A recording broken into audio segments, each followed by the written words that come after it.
Selamat pagi, salam sejahtera. Beberapa jam selepas Ketua Pemuda UMNO menggesa supaya Perdana Menteri memecat menteri yang buat kecoh di lapangan terbang Kuala Lumpur, akhirnya menteri yang bertanggungjawab iaitu Menteri Pelancongan Kesenian dan Kebudayaan bagi satu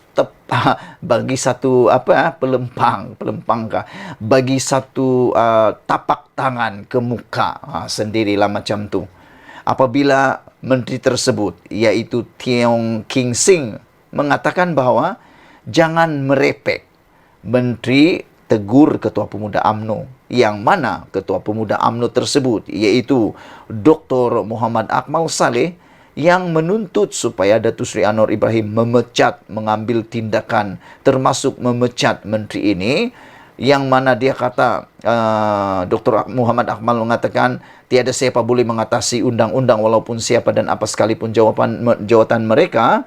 Menteri ini tampil memberikan satu penampar padu maut terhadap Ketua Pemuda UMNO ini, yaitu dia kata jangan merepek. Menteri tegur Ketua Pemuda UMNO. Menteri Pelancongan Kesenian dan Kebudayaan Tiong King Sing menuntut permohonan maaf daripada Ketua Pemuda UMNO Muhammad Akmal Saleh. Ini selepas Akmal menggesa Perdana Menteri Anwar Ibrahim untuk mengambil tindakan terhadap Tiong yang dituduh menyalahgunakan kedudukannya dengan melanggar protokol keselamatan di lapangan terbang antarabangsa Kuala Lumpur pada hari Khamis. Itulah ada pepatah Melayu kata terlajak perahu boleh diundur, terlajak kata buruk padanya. Lebih kurang macam itulah. Jadi, adakah Ketua Pemuda UMNO ini sanggup untuk memohon maaf? Jika dia dapat menjadi seorang ahli politik yang baik untuk membantu negara, saya sangat menghargainya, kata Tiong. Tetapi jika dia tidak tahu cara menjadi seorang ahli politik, tolong jangan cakap merepek, kata Tiong lagi. Jelasnya, antara ciri seorang ahli politik yang baik adalah yang dapat menjaga ekonomi negara. Jika anda tak tahu keseluruhan cerita tentang apa yang sedang berlaku, jangan hanya mengikuti media sosial, kata Tiong lagi. Inilah masalahnya. Tengok media sosial terus percaya dan sebagainya. Belum lagi ditanya kepada Tuan Badan, belum lagi bermesyuarat, belum dapat penjelasan, belum lagi tahu sepenuhnya cerita, gambaran keseluruhan cerita. Karena video ini kadang-kadang hanya satu potongan saja, apalagi kalau sudah disunting. Nak percaya 100% itu sangat tidak adil. Kata Tiong, jika anda tidak tahu secara keseluruhan cerita tentang apa yang sedang berlaku, jangan hanya mengikuti media sosial, kata beliau. Saya patut menuntut supaya dia meminta maaf kepada saya, beritahu Tiong, katanya kepada Malaysia Kini semalam. Akmal menggesa Anwar untuk mengambil tindakan tegas berdasarkan laporan oleh portal Bebas News yang mendakwa seorang menteri telah memasuki Dewan Ketibaan KLIA untuk menyelamatkan seorang warga negara China yang ditahan pihak immigration. Seharusnya dilucutkan jawatan sebagai menteri, kata Akmal pada hantaran di media sosial. Laporan tersebut mendakwa menteri tersebut didakwa masuk ke Dewan Ketibaan tanpa memohon pas keselamatan. Pun begitu, Tiong menafikan laporan itu dan berkata dia sudah pun mendapat pas masuk yang sah sehingga Februari tahun depan. Jadi kalau selama ini ada cerita-cerita yang katanya dia masuk tanpa ada pas, dia menggunakan kuasa, dia menggunakan kedudukannya, tidak ikut protokol dan sebagainya, itu semua bohong, itu semua palsu. Kerana Tiong sudah mendapat pas, dia ada pas masuk yang sah sehingga Februari tahun depan. Dia Menteri Pelancongan Kesenian dan Kebudayaan, jadi dia ada kapasiti untuk berada di lapangan terbang. Dan pasnya itu pula bukannya pas yang satu hari satu kali ambil. Dia diberi pas yang sudah cukup waktu sehingga Februari tahun depan. Jadi inilah, tidak siasat-siasat dahulu, tiba-tiba marah-marah suruh letak jawatan, itu yang memalukan diri sendiri. Tiong berkata dia pergi ke KLIA pada kira-kira jam 3 pagi bersama dengan pegawai SPRM. Oh, rupa-rupanya Tiong datang ke sana bukan seorang diri, tapi dengan pegawai SPRM. Nah, ini yang mungkin Anda tak pernah tahu. Kalau baru tahu, share video ini. Selepas dimaklumkan tentang penahanan wanita itu melalui panggilan telepon daripada kaki tangan konsulat Jenderal Malaysia di Guangzhou. Rupa-rupanya Tiong ditelepon oleh kaki tangan konsulat Jenderal Malaysia di Guangzhou. Bukannya dia datang suka-suka, tapi dihubungi oleh konsulat di China, di Guangzhou, untuk meminta bantuan. Jadi sudah tentunya sebagai Menteri Pelancongan Kebudayaan dan Kesenian, dia wajib untuk turun padang membantu. Takkanlah nak biarkan kan itu untuk menjaga diplomatik kita. Kalau tak dapat jaga diplomatik, itu namanya tak dapat jaga ekonomi. Menurut laporan ini di Malaysia kini, wanita itu dilaporkan bekerja untuk stesen TV kerajaan China. Tiong juga mendakwa ini bukan kali pertama dia campur tangan dalam kejadian sedemikian dan kehadirannya pada Khamis di Terminal 1 KLIA telah mendedahkan rasuah di kalangan pegawai di lapangan terbang tersebut. Selanjutnya, Tiong berkata dia bersedia untuk berdepan dengan kabinet susulan dakwaannya mengenai rasuah yang melibatkan pegawai immigration. Kata Tiong, ya tiada masalah. Saya boleh katakan, saya tiada isu. Saya tidak mempunyai sebarang agenda. Kerana yang pertama, kita mesti memberi keyakinan kepada pelancong dari seluruh dunia untuk datang, katanya, kepada Malaysia kini. Secara berasingan, Presiden Persatuan Agensi Pelancongan Malaysia MATA, Muhammad Khalid Harun, mengucapkan tahniah kepada Tiong atas usahanya untuk membasmi rasuah di pintu masuk negara. Khalid juga berkata, salah faham antara pegawai immigration dan pelancong yang tiba, terutamanya dari China, dapat diatasi dengan melibatkan penterjemah atau pegawai yang mahir dalam pelbagai bahasa. Sebagai pemain industri pelancongan negara, MATA tidak boleh menerima alasan yang mana komunikasi sebagai masalah yang timbul di antara pelancong dari China dan pegawai immigration yang dilaporkan seperti yang dilaporkan. MATA berkata, tidak wajar komunikasi menjadi batu penghalang bagi pertumbuhan ekonomi negara dalam industri pelancongan. Industri pelancongan negara mempunyai banyak saingan dengan negara-negara jiran yang memudah cara pelancong asing untuk melancong ke negara mereka.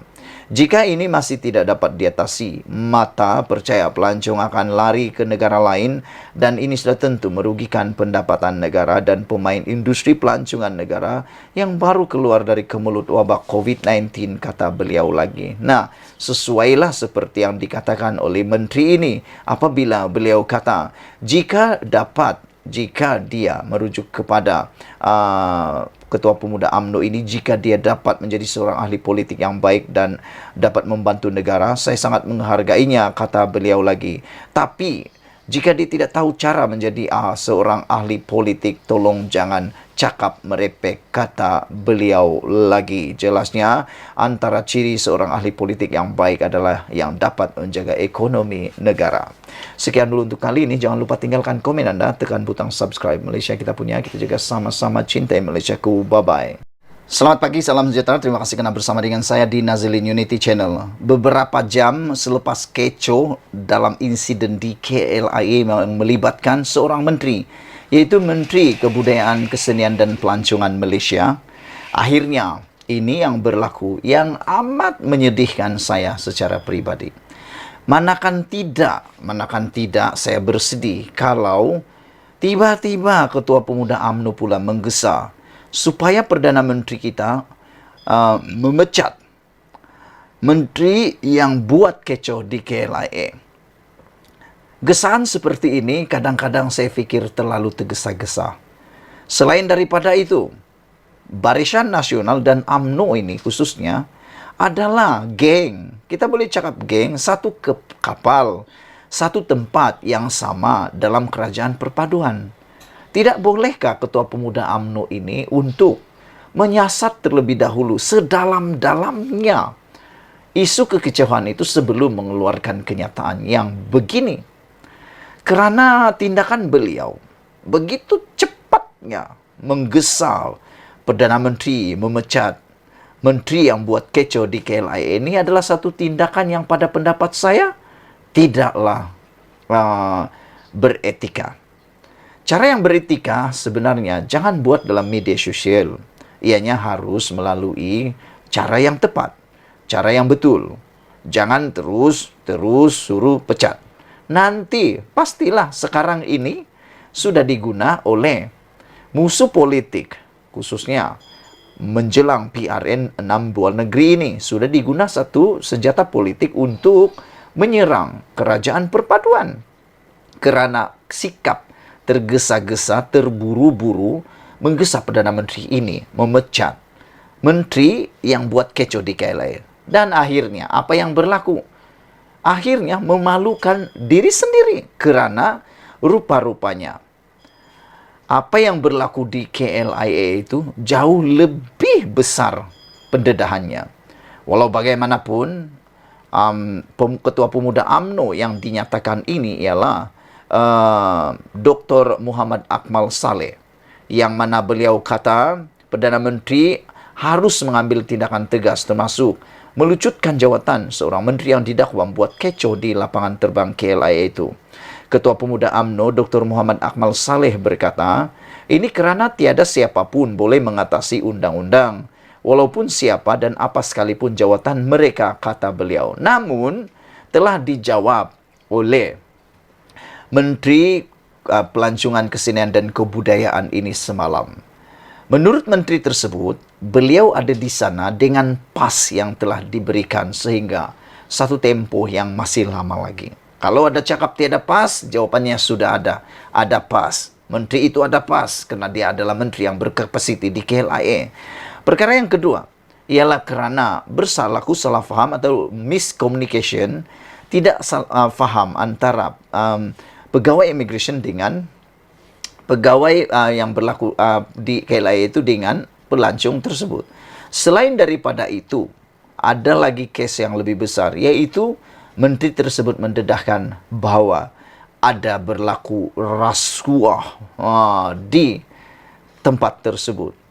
Jadi ini membawa kepada pendedahan luar biasa, yang mana menteri tersebut kata sudah tiba masanya SPRM menerjah masuk ke KLIA dengan segera secara besar-besaran. Nah, bukankah ini satu perkara yang memalukan kepada Ketua Pemuda UMNO ini tergesa-gesa membuat kenyataan supaya dipecat, walhal menteri tersebut mengatakan bahawa dia masih sedar diri. Dia kata dia tidak akan menggunakan kuasanya dan itu hanya boleh memalukan dirinya, kata beliau.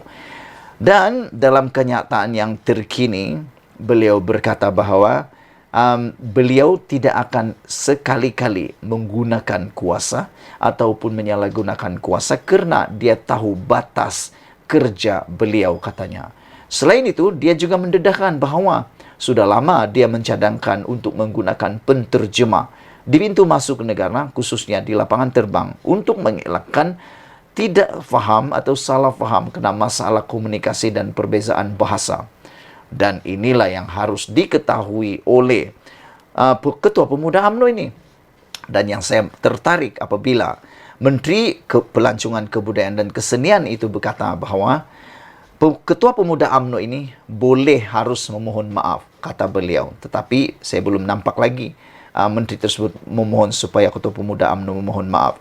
Beliau kata Ketua Pemuda UMNO ini harus menyiasat dengan sebaik-baiknya melalui cara yang betul. Jangan melalui media massa, kata beliau. Kerana dalam media massa, memang kita tak tahu. Huruf A boleh jadi huruf B. Huruf B boleh jadi huruf Z. Begitulah media massa. Tapi kita tak tahulah berapa saat, berapa minit selepas menonton video kekecohan itu, sudahkah disunting atau tidak. Terus pula tiba-tiba Ketua Pemuda UMNO ini menggesa Perdana Menteri pula memecat menteri. Nasib baiklah Perdana Menteri kita Anwar Ibrahim ini berfikiran panjang, tidak membuat keputusan terburu-buru terus memecat. Kalau dia ambil keputusan terburu-buru terus pecat, ramailah menteri yang akan dipecat kerana media sosial. Media sosial ini banyak cerita-cerita yang tak bagus sebenarnya, ada juga yang bagus. Itulah dia beberapa jam selepas kejadian kecoh di KLIA, Ketua Pemuda UMNO Gesah Perdana Menteri pecat menteri tersebut, tetapi akhirnya dia kena sendiri. Sekian dulu untuk kali ini. Jangan lupa tinggalkan komen Anda, tekan butang subscribe. Kita jumpa lagi. Bye-bye. Selamat pagi, salam sejahtera. Ini satu pendedahan yang mengaitkan dengan komplot. Satu komplot yang didedahkan oleh Datuk Seri Anwar Ibrahim sendiri untuk menjatuhkan beliau. Komplot geng kaya mahu jatuhkan kerajaan perpaduan pimpinan Anwar Ibrahim. Sebelum kita teruskan ulasan kali ini, jangan lupa tinggalkan komen Anda, tekan butang subscribe. Saudara-saudara sekalian, tekan butang subscribe itu percuma. Kita digemparkan pagi ini dengan pendedahan identiti sebenar mereka-mereka geng-geng sakau yang cuba mahu jatuhkan kerajaan. Siapa yang cuba komplot mahu jatuhkan kerajaan perpaduan ini, mahu jatuhkan Anwar Ibrahim, yang menurut Anwar Ibrahim turut mengugut beliau dan turut mahu menumbangkan, menjatuhkan aspirasi untuk mau menghapuskan rasuah dan penyelewengan. Ini benar-benar mengejutkan kita apabila beliau sendiri mendedahkan bahawa pelbagai ugutan diterima oleh Anwar Ibrahim daripada siapa lagi kalau bukan geng kaya, kata Anwar Ibrahim. Identiti geng kaya ini kita nak tahu siapa sebenarnya. Ikuti terus ulasan ini kerana dalam ulasan ini akan ada clue-clue tertentu yang mungkin memberikan penjelasan, yang mungkin mendedahkan siapa geng kaya ini yang cuba berkomplot untuk menjatuhkan Anwar Ibrahim, kerajaan perpaduan, dan juga yang paling sadis dan menyedihkan ialah ugutan yang dibuat. Hari ini atau di Bukit Martajam, Datuk Seri Anwar Ibrahim memberitahu bahawa beliau menerima pelbagai ugutan daripada ini identiti mereka. Siapa lagi kalau bukan geng kaya, dengan kata kunci geng kaya yang sedang berpakat untuk menjatuhkan kerajaan perpaduan yang dipimpinnya kini. Jadi persoalan besar yang kita nak ulas ini ada dua perkara. Siapa geng kaya itu? Sila tinggalkan dalam ruangan komen ini. Mungkin Anda ada jawapan dan mungkin ada maklumat dan mungkin Anda ada idea yang boleh mengaitkan siapakah geng kaya yang dimaksudkan oleh Anwar Ibrahim, yang boleh juga kita gelar sebagai geng durjana ini yang cuba untuk berpakat sedang mahu menjatuhkan kerajaan perpaduan yang dipimpin oleh Anwar Ibrahim. Soalan pertama itu, siapakah geng kaya itu, geng sakau ini? Pertama. Kedua soalan dia ialah, mengapa geng kaya ini mahu sangat menjatuhkan Anwar Ibrahim? Mahu sangat menjatuhkan Anwar Ibrahim sehingga wujudnya komplot, sehingga wujudnya ugutan terhadap Anwar Ibrahim. Anda boleh tinggalkan dalam ruangan komen juga. Pada pendapat Anda, kenapa agak-agak geng kaya ini tak suka dengan Anwar Ibrahim? Saya ada satu jawaban untuk Anda semua. Mungkin kerana mereka takut dengan tindakan Anwar Ibrahim yang benar-benar anti rasuah, memperbaiki tata kelola kerajaan, dan paling penting sekali, Anwar Ibrahim tak suka penyelewengan berlaku dalam mana-mana kerajaan ataupun mana-mana tempat dalam pimpinan Anwar Ibrahim. Jadi mungkin ini perkara yang menyebabkan geng kaya ini mula kehilangan sumber pendapatan yang lumayan. Pendapatan masih ada tapi kurang lumayan kerana tak boleh sakau banyak-banyak lagi. Itu pertama. Yang kedua, mungkin geng sakau ini, geng kaya ini dah mula takut, bergegar jantung, bergegar lutut kerana pendapatan mereka selama ini mula disiasat. Dorang takut, mungkin mereka takut akan ada pendedahan, akan ada pembongkaran rahsia-rahsia kekayaan mereka, akaun mereka, punca pendapatan mereka. Mungkinkah ada penggubahan wang haram, mungkinkah ada penyelewengan. Mungkin inilah yang ditakuti sangat oleh geng kaya. Takut-takut nanti mereka akan kedapatan melakukan jenayah. Itu mungkin yang mereka takut. Jadi mereka pun berusahalah untuk mengugut dan juga buat komplot untuk menjatuhkan Anwar Ibrahim. Itu pendapat saya. Tapi persoalan yang lebih kritikal lagi ialah persoalan kita untuk Anda semua. Tinggalkan dalam ruangan komen jawaban Anda untuk soalan saya ini.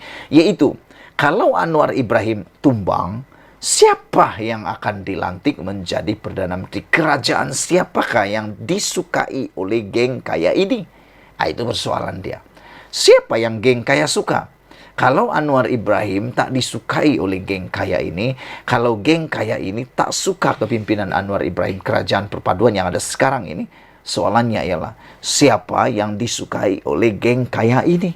Siapa kerajaan yang akan menggantikan Anwar Ibrahim yang lebih baik dari Anwar Ibrahim? Anda mungkin ada jawaban dalam ruangan komen.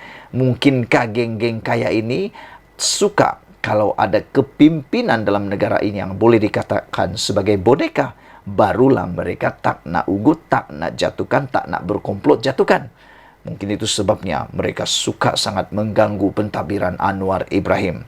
Sebagai penganalisis politik bebas dan juga pemerhati politik bebas, saya berdoa supaya Anwar Ibrahim tidak ada apa-apa masalah besar dan beliau tetap kuat dan kukuh untuk memerintah negara ini tanpa rasa takut.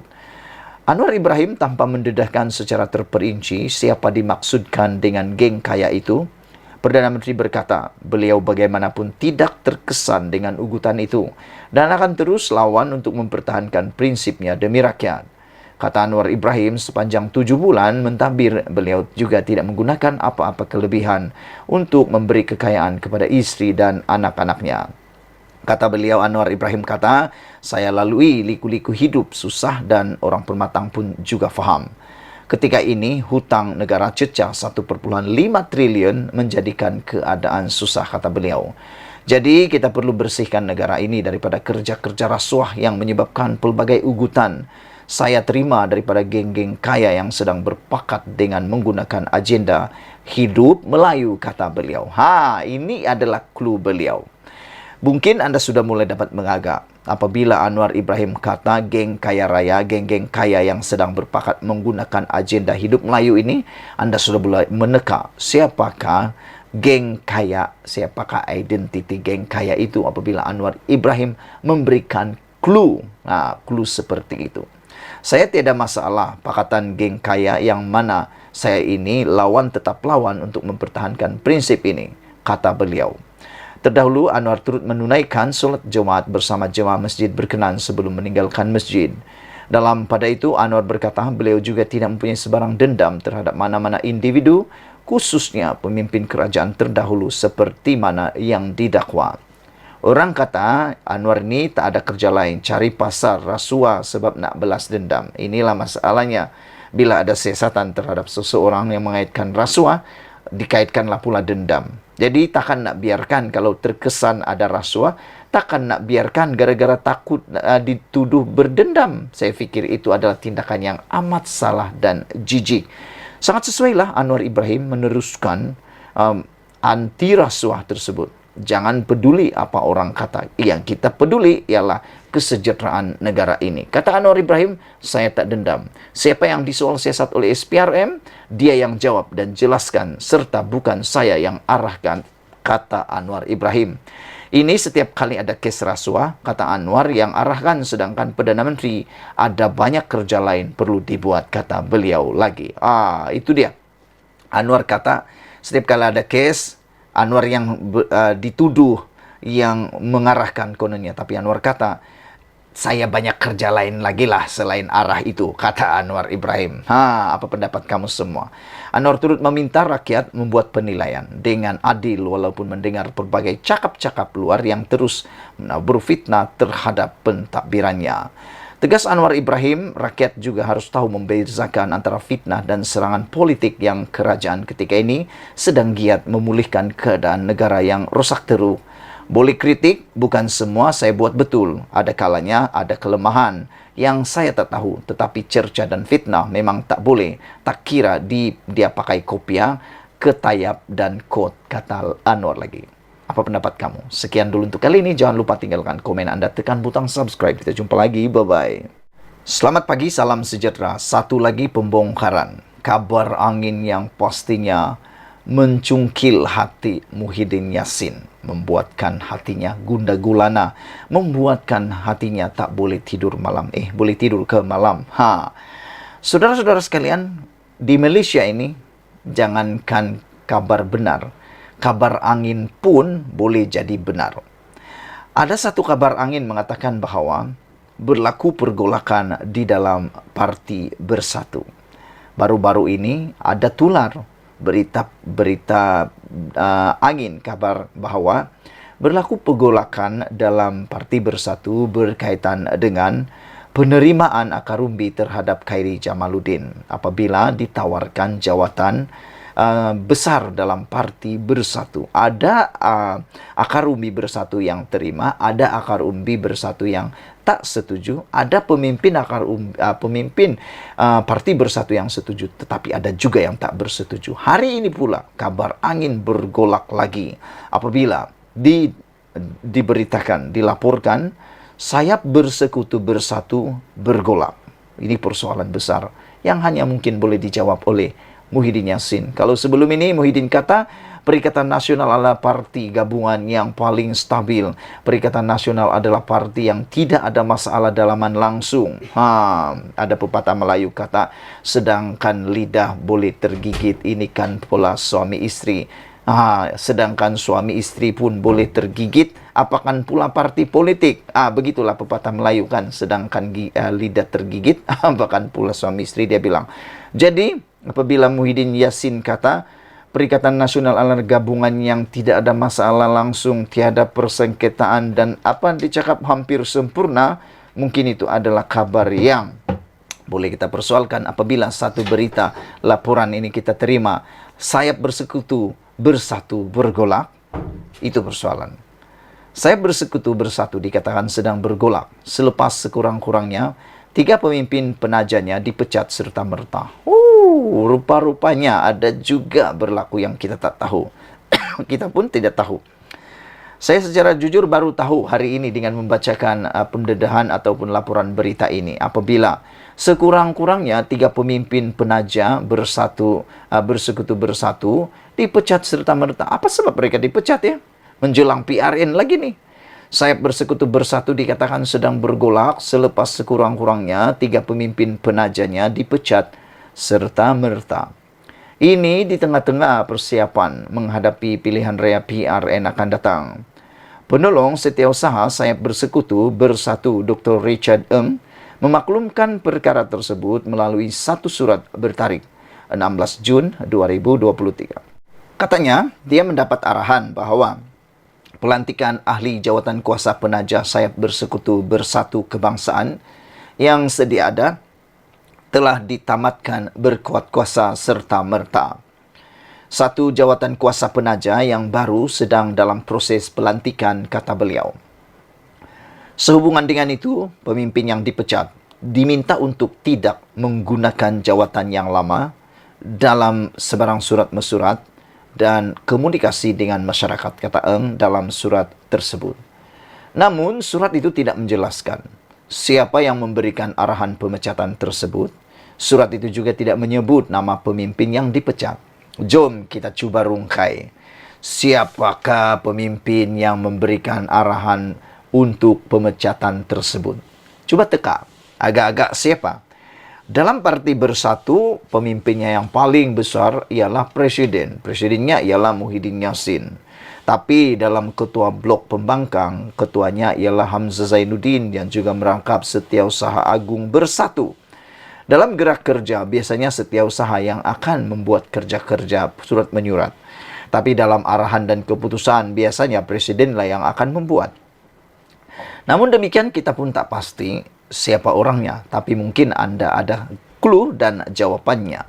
Siapa yang bertanggung jawab memberikan arahan pemecatan itu? Dan yang paling penting lagi, apa alasan pemimpin itu dipecat dan siapa pemimpin itu yang dipecat? Siapa? Agak-agak siapa kan? Apa agak-agak siapa? Bukankah lebih baik pada waktu menghampiri PRN ini, lebih baik jangan pecat-memecat, lebih baik kukuhkan syaf di mana-mana supaya tidak ada senjata peluru hidup yang boleh digunakan untuk menembak menjadi senjata untuk mengalahkan mereka sendiri. Itu dianggap bunuh diri. Beberapa sumber Parti Bersatu memberitahu Malaysia kini bahwa 3 pemimpin tersebut ini adalah cluenya. Naib Ketua Sayap Bersekutu Parti Dr. Mahaganapati Das, Ketua Penerangan S. Subramaniam, dan Ahli Jawatan Kuasa M.U. Raja. Ketika dihubungi, S. Subramaniam mengesahkan dia telah melihat surat tersebut. Ya, saya boleh sahkan melihat surat tersebut. Ini adalah pemecatan kedua saya dalam masa 3 minggu, kata beliau. Aduh, kesian jugalah kan S. Subramaniam ini. Apabila dia kata ini adalah pemecatan kedua dia dalam 3 minggu. Aduh, ini teruk juga ini kan, sampai 2 kali dipecat dalam masa 3 minggu. Kali pertama saya dimaklumkan melalui teks WhatsApp sahaja. Kali ini surat dikeluarkan tanpa menyebut nama pemimpin yang dipecat, kata beliau. Saya menerima keputusan Chong untuk memecat saya kerana melantik dan memecat seseorang. EJK adalah kuasa beliau. Tetapi saya mengharapkan Chong dapat memberikan alasan yang kukuh ke atas pemecatan saya kerana pemecatan tanpa alasan akan memberikan impak yang tidak baik, kata beliau, merujuk kepada pengerusi Sayap Bersekutu Bersatu. Kata Subramaniam, perkara tersebut telah dimaklumkan kepada Presiden Bersatu Muhyiddin Yassin. Sementara itu, MU Raja Pulau berkata dia masih belum menerima surat pemecatan. Saya tidak menerima sebarang surat. Bagi saya masih EJK Bersekutu, katanya. Malaysia kini telah menghubungi pengerusi Sayap Bersekutu, Chong Fat Ful, untuk mendapatkan komen. Bersekutu Bersatu ditubuhkan pada tahun 2021 selaku sayap dalam parti yang mewakili ahli bukan Bumi Putra. Apa strateginya? Kita pun tak tahu. Apa pendapat kamu semua? Sekian dulu untuk kali ini. Jangan lupa tinggalkan komen Anda, tekan butang subscribe. Itu percuma. Malaysia kita punya, kita jaga sama-sama. Cintai Malaysiaku. Nazilin Unity. Bye-bye. Selamat pagi, salam sejahtera. Terima kasih kerana bersama dengan saya di Nazilin Unity Channel. PRN 6 Buah Negeri sudah sah akan berlangsung beberapa hari saja lagi. Ini menjadi persoalan siapa yang akan menang dan siapa yang akan kalah teruk. Di dalam pelbagai isu melibatkan PRN kali ini, isu yang paling panas sekali ialah melibatkan satu persoalan daripada Datuk Seri Anwar Ibrahim, Perdana Menteri Malaysia, kepada pemimpin PAS. Anwar Ibrahim bertanya, tak sokong PAS musuh Islam? Pemimpin PAS kena jawab, kata Perdana Menteri. Semua ini satu polemik di dalam pilihan raya. Persoalan-persoalan yang penting yang boleh menentukan kemenangan, yang menjadi batu penanda kemenangan kepada mana-mana parti politik yang bertanding. Namun demikian, persoalan hebat ini menjadi buah mulut di mana-mana termasuk media sosial. Anwar Ibrahim bertanya satu soalan ini. Anda harus jawab. Pernahkah Anda dengar atau pernahkah Anda jawab, ataupun tiada jawapan langsung, hanya pemimpin PAS yang boleh jawab. Kata Datuk Seri Anwar Ibrahim, tak sokong PAS musuh Islam? Itu persoalan dia. Pemimpin PAS kena jawab, kata Anwar Ibrahim. Hari ini Perdana Menteri Datuk Seri Anwar Ibrahim meminta pemimpin maupun Dewan Ulama PAS untuk membetulkan beberapa kenyataan yang dikeluarkan penceramah bebas yang menyentuh sensitiviti umat Islam sebelum ini. Beliau berkata ini termasuk kenyataan bekas timbalan Ketua Dewan Ulama PAS Kedah, Sheikh Muhammad Zainul Asri Muhammad Romli baru-baru ini, yang menyatakan bahawa sesiapa sahaja tidak menyokong PAS adalah musuh Allah. Kata Anwar Ibrahim, apakah benar orang tidak bersama dengan PAS adalah musuh Allah? Kalau betul, pasal apa arwah Tuh Guru Tan Sri Nik Aziz sokong saya dan saya bukan ahli PAS pun? Ini mereka pemimpin dan Dewan Ulama PAS kena jawab, kata Datuk Seri Anwar Ibrahim. Anar berkata demikian ketika berucap pada program Minum Petang bersama penduduk kampung Sama Gagah dekat Permatang Pauh hari ini. Sebelum ini, Sheikh Muhammad Zainul mengeluarkan kenyataan berbaur hasutan berkait isu musuh Allah ketika program Himpunan Kedah berselawat pada 24 Jun lepas.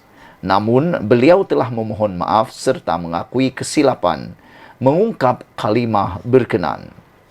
Anwar turut mendesak kepimpinan PAS membetulkan dakwaan lama yang dikeluarkan penceramah bebas itu, antaranya Nabi Adam turun di Gunung Jerai, Kedah. 2 dakwaan Saidina Uthman bin Affan sampai di Kedah. Kita kata dakwah tak mengizinkan kepalsuan. Betulkah tidak? Kalau tidak betul, mengapa tidak ditegur, kata Perdana Menteri lagi. Saudara-saudara sekalian, ini satu pendedahan yang luar biasa, yang pastinya akan membuka minda dan juga pastinya menjadi batu penanda kepada keputusan pilihan raya kali ini. Mengikut pikiran dan juga pendapat saya, persoalan ini kalau dijawab dengan tidak berhati-hati, ianya boleh menyebabkan PAS menerima bahana yang besar. Tapi kalau dijawab pula, ianya juga boleh memerangkap PAS. Oleh sebab itulah, persoalan ini sangat penting untuk cuba dijawab oleh PAS. Anwar Ibrahim melalui Malaysia Kini, laporan Malaysia Kini ini bersoal jawab kepada pemimpin PAS dengan satu soalan. Tak sokong PAS, adakah musuh Islam? Pemimpin PAS kena jawab segera. Perdana Menteri Datuk Seri Anwar Ibrahim meminta pemimpin maupun Dewan Ulama PAS untuk membetulkan beberapa kenyataan dikeluarkan penceramah bebas yang menyentuh sensitiviti umat Islam sebelum ini. Itu sebabnya dalam beberapa kenyataan PDRM baru-baru ini, mereka melarang untuk berkempen menggunakan sensitiviti, terutamanya melibatkan 3R, yaitu agama, bangsa dan raja-raja. Apabila ianya digunakan dalam kempen, maka inilah yang berlaku.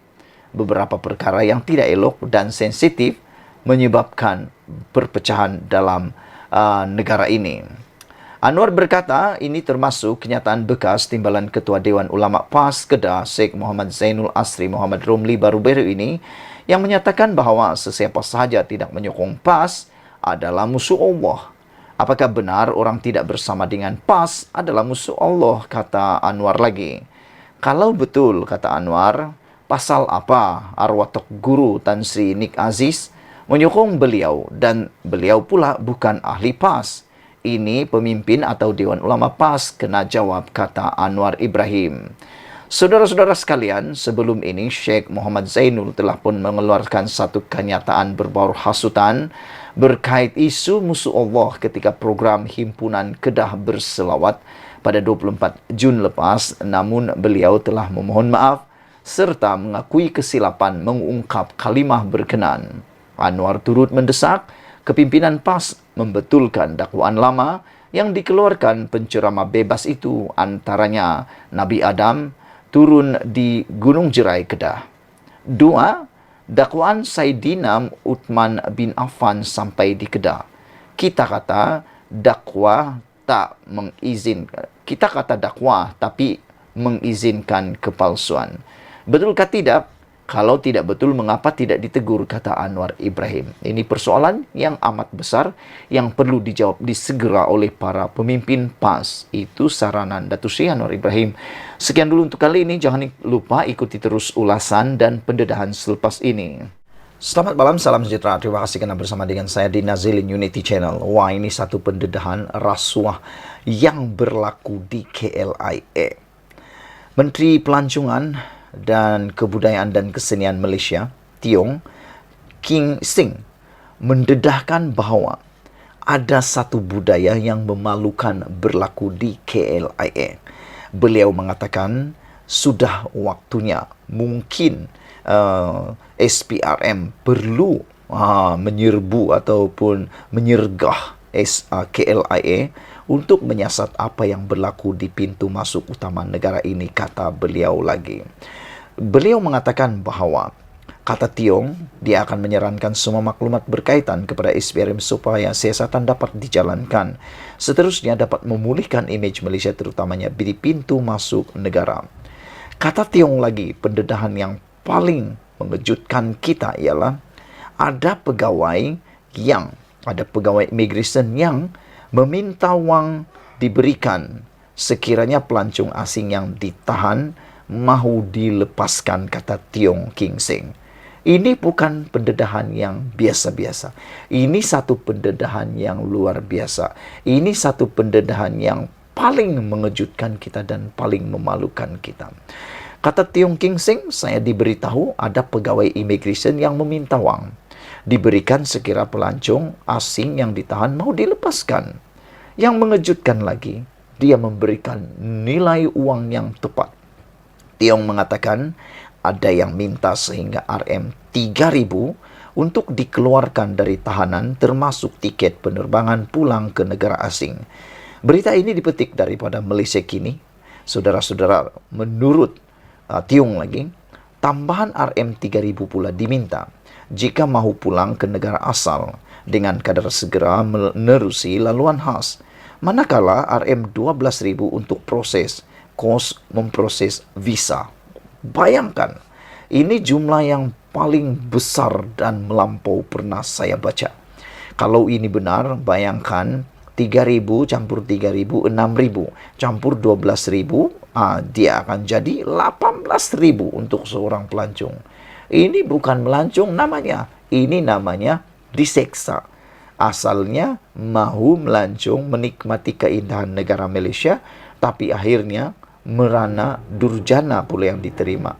Kalau ini benar, memang betul-betul memalukan.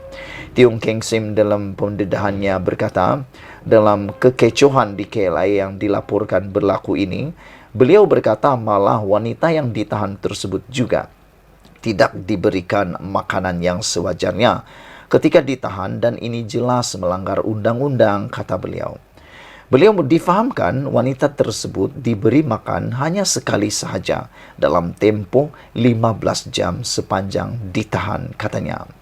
Kata Tiong, dia akan menyerahkan semua maklumat berkaitan kepada SPRM supaya siasatan dapat dijalankan, seterusnya dapat memulihkan imej Malaysia terutamanya di pintu masuk negara. Saya turut diberitahu bahawa ada pegawai immigration yang meminta wang diberikan sekiranya pelancong asing yang ditahan mahu dilepaskan. Yang mengejutkan kita, ada pegawai yang minta sehingga RM3.000 untuk dikeluarkan dari tahanan termasuk tiket penerbangan pulang ke negara asal. Tambahan RM3.000 pula diminta jika mahu pulang ke negara asal dengan kadar segera menerusi laluan khas. Manakala RM12.000 lagi untuk kos memproses visa, katanya. Saya rasa ini satu perbuatan yang melampau. Dan saya rasa pendedahan ini mungkin ada kebenarannya. Perlu disiasat segera oleh pihak SPRM.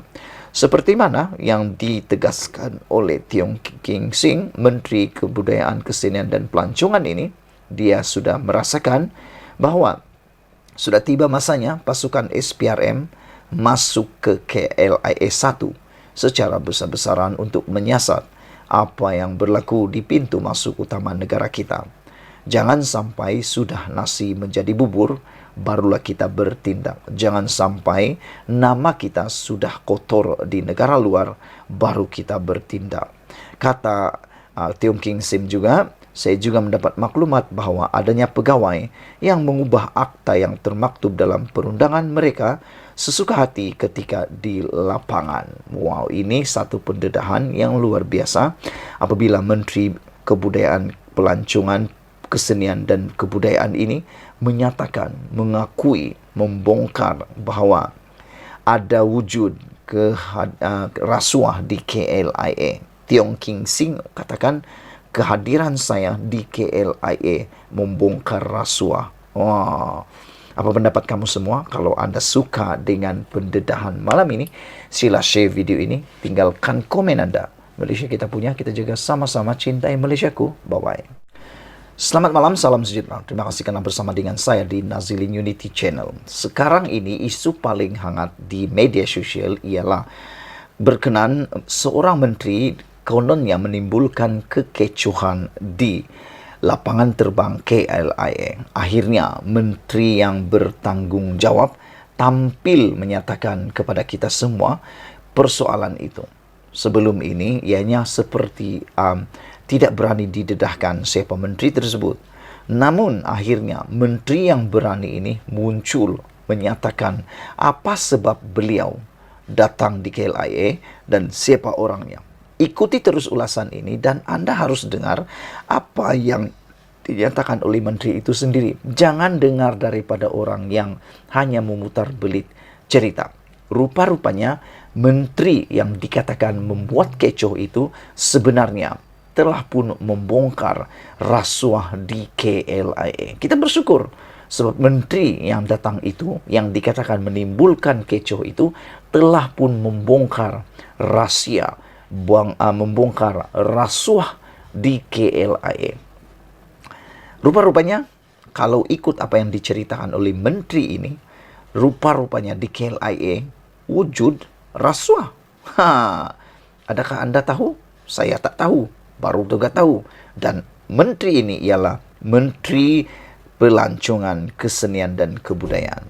Menteri ini ada kaitan dengan KLIA sebab beliau tahu KLIA adalah pintu kepada pelancongan dan kesenian dan kebudayaan, melibatkan pelancong.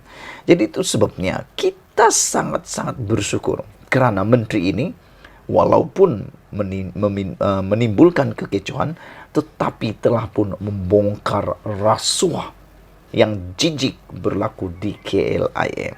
Menteri akui kekecohan kehadiran saya bongkar rasuah di KLIA, kata Menteri Pelancongan Kesenian dan Kebudayaan Tiong King Sing. Beliau mengakui dirinya adalah menteri yang dimaksudkan dalam kekecohan di Terminal 1 lapangan terbang antarabangsa KLIA semalam. Bagaimanapun, kata Tiong, kehadirannya di sana telah mendedahkan rasuah di kalangan pegawai di lapangan terbang. Saya bersyukur kerana kehadiran saya telah membongkar satu peristiwa yang memalukan negara apabila wujudnya budaya rasuah yang dilakukan oleh segelintir pegawai dan penyalahgunaan kuasa yang kronik di pintu masuk negara, kata beliau. Aduh, ini memang memalukanlah kalau benar apa yang didakwa oleh Menteri Pelancongan Kesenian dan Kebudayaan ini.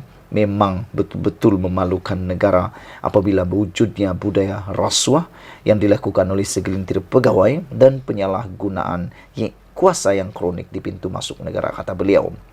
Pada mulanya, kata menteri ini, saya tidak mahu mendedahkan perkara ini kerana sedang bertindak mengikut saluran serta platform yang lebih praktikal, kata beliau lagi. Namun, disebabkan isu ini tular dan ramai pengamal media menghubungi saya, maka ini penjelasannya, katanya, kepada satu kenyataan hari ini. Betullah apa tindakan Tiong ini. Beliau sebenarnya mahu membuat laporan itu secara bertulis kepada platform yang lebih baik, lebih praktikal tanpa menggunakan media sosial. Tetapi oleh kerana media telah pun menularkan perkara itu dan telah mungkin disalah erti, disalah tafsir, maka adalah sesuai. Dan saya tidak menentang pendedahan daripada Tiong ini melalui media sosial juga. Sebab kalau tidak, nanti orang akan guna itu sebagai satu peluru. Lebih-lebih lagi sekarang ini adalah PRN melibatkan 6 buah negeri. Jangan-jangan parti pembangkang, parti lawan sudah mengintai untuk memutar belit dan menggunakan isu ini untuk menjadi senjata menembak musuh mereka. Jadi baguslah. Tiong telah menerangkan dengan begitu baik sekali apabila beliau kata dia disebabkan isu ini tular dan ramai pengamal media menghubunginya, maka ini penjelasannya. Tiong menafikan dakwaan yang menuduhnya melepaskan pelancong asing yang ditahan oleh pihak immigration. Kata beliau, saya tiada kuasa untuk itu dan saya hanya merosakkan reputasi saya jika berbuat demikian. Makna kata, dia sedar bahawa apa yang dia buat itu akan boleh merosakkan reputasinya kalau dia benar-benar melepaskan pelancong asing itu. Maknanya dia tidak melepaskan pelancong asing itu sesuka hati kerana dia tahu bidang kuasanya dan tidak mahu merosakkan reputasi beliau. Jelas Tiong, warga China yang dibelanya sebenarnya ditahan tanpa diberi alasan atas sebab-sebab penahanannya. Katanya lagi, masalah timbul apabila kedua-dua pihak pegawai immigration dan pelancong asing tersebut mempunyai masalah komunikasi. Jadi ini masalah dia, misunderstanding, miscommunication. Dimaklumkan bahawa pelancong tersebut telah lengkap segala dokumentasi, namun kegagalan komunikasi kedua pihak menggagalkan pihak immigration mendapatkan dokumen yang diperlukan dari pihaknya, katanya lagi. Maknanya pelancong ini sedang bermasalah. Jadi tiada masalahnya Menteri Pelancongan ini datang membantu. Kerana itu tugasnya. Dia memang Menteri Pelancongan. Jadi apa salahnya Menteri Pelancongan membantu pelancong yang ada masalah ini? Mungkin karena kedapatan ada rasuah di sana, itulah yang menimbulkan kekecohan. Dan bukannya kehadiran Tiong itu yang menimbulkan kekecohan, tetapi kedapatannya rasuah itu. Dimaklumkan bahwa pelancong tersebut telah lengkap segala dokumentasi. Penjelasan Tiong dibuat selepas laporan Bebas News mendakwa seorang menteri yang tidak dinamakan telah menceroboh masuk ke Balai Ketibaan Antarabangsa untuk mempertahankan seorang warga China yang dilarang memasuki Malaysia. Bebas News memetik sumber melaporkan menteri berkenaan mengetahui kejadian itu dan memasuki Balai Ketibaan KLIA tanpa terlebih dahulu memohon pas. Namun demikian, kata Tiong, sedangkan saya memiliki pas yang sah untuk memasuki kawasan tersebut. Jadi mengapa perlu memperbesarkan isu ini dengan memberi persepsi yang salah soal Tiong? Saya masih waras dan tahu batas-batas sebagai seorang Menteri Pelancongan Seni dan Budaya. Apa guna saya sebagai menteri sekiranya saya tidak memberi tumpuan serius terhadap kepentingan negara? Tambahan pula, ia menjejaskan imej negara dan menakut-nakutkan pelancong asing, kata beliau. Jika kita tidak serius dalam isu ini sekarang, sampai bila-bila pun, ia tidak akan diselesaikan. Mungkinkah ada segelintir pegawai takut jika perkara ini terbongkar sehingga memberi kesan kepada kepentingan pribadi mereka soalnya? Menurut Tiong, dia telah melobi penterjemah untuk warga asing dari Timur Tengah, China dan India seawal Mac lagi untuk menyelesaikan proses ketibaan dan memastikan kecekapan. Timbul persoalan, kenapa mereka menolak penterjemah yang telah disediakan oleh pihak Malaysian Airports Holding Berhad, kata beliau. Dalam lawatan ke KLIA itu, saya turut membawa pegawai siasatan dari unit integriti di bawah MOTAC. Saya merasakan sudah tiba masanya pasukan SPRM masuk ke KLIA secara besar-besaran untuk menyiasat apa yang berlaku di pintu masuk utama negara ini, katanya. Menteri itu berkata menjadi isu biasa mengenai warga asing yang tiba di Malaysia dan telefon bimbit mereka dirampas dan tidak diberi alasan untuk penahanan mereka. Saya juga mendapat maklumat bahawa adanya pegawai yang mengubah akta yang termaktub dalam perundangan mereka sesuka hati ketika di lapangan terbang. Sekian dulu untuk kali ini. Jangan lupa tinggalkan komen dan tekan butang subscribe. Kita jumpa lagi. Bye-bye.